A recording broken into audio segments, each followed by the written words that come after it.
Coming at you again live. So we've been we did 21 days sobriety. We broke in, unfortunately, or 20-some days, or 15 days, I forgot. Back at it again. What's different this time? I had a woman in my car today doing Lyft, and she said, for the rest of your life, you probably worked really hard in the beginning. She was like spiritual and stuff. It's like, yeah, I promise you, I've worked my ass off. Like, I'm waking up 4 or 5 in the morning trying to get it. She was like, well, for the rest of your life, you have to probably. She didn't say this word for word, but I'm paraphrasing what I thought she said, or what I thought she meant. What I thought she meant was, for the rest of your life, if I worked hard for the first half, I have to work smart for the next half. So I was like, okay.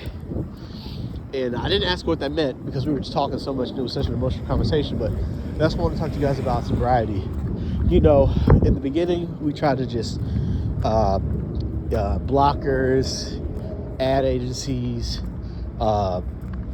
be around people, stuff like that. Like, you force yourself into these situations that you're not really comfortable with, and that's good.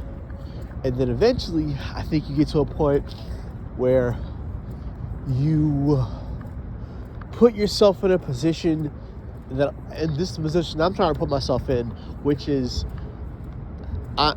it's almost impossible to fail, right?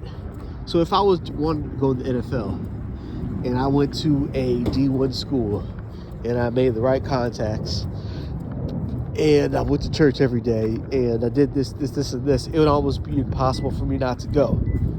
It doesn't mean I still won't go, but it means it's so hard for me not to go to the NFL that the way for me not to go would be an obvious sign, not just that we didn't have enough room for you. It could be something like, oh, we were going to take you, but we didn't just take this other guy because he knows the coach's son, or because he caught more balls than you in the air, and it's a political move, so we're going to put you in this league. It'll be something to that effect, right? Because okay, you played hard, but then you got to play smart. And I think for just so many people, we tend to, again, we really just tend to work hard and work hard and put forth the effort and put forth the effort and put forth the effort. But what is the smart thing to do? What environment could I get in that would almost be hard for me to fail in? Where if I failed in, I would create very hard consequences for myself. Example. So, okay, I do Lyft, but occasionally I still suffer with I'm an SA and stuff. So I'm like, I don't want to flirt with my customers or talk to my customers or say anything disrespectful to my customers. So I'm like, okay, maybe I have to get another job. Okay, looking into that other job. Okay, what type of job? Warehouse, around a whole bunch of guys that if I say something to them, they might punch me in the face.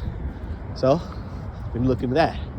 Okay, or this. Say for example, okay, well, I'm looking for another job. When I'm driving, should I wear shades to not look at people? Should I put headphones on to tune people out who they don't want to talk to me? Should I do X, Y, and Z? Should I wake up early in the morning and get all the business people that are going to work early to make sure the riffraff and the people that are not going to be as focused, that I don't see them? I know it seems stupid. It's like,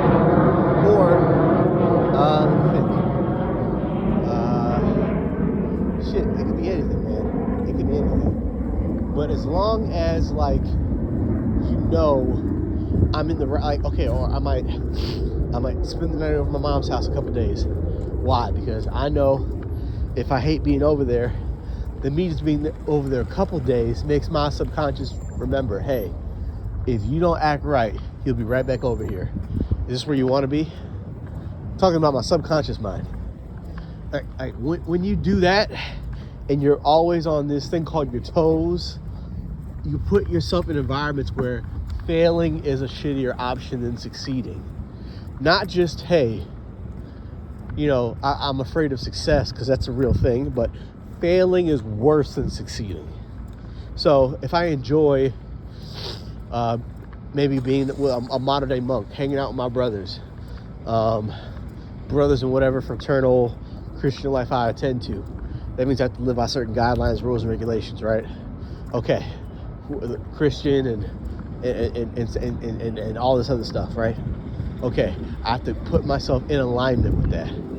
Everything has to be in alignment with that. Throw away the phone, take mental health days, take pills, do whatever.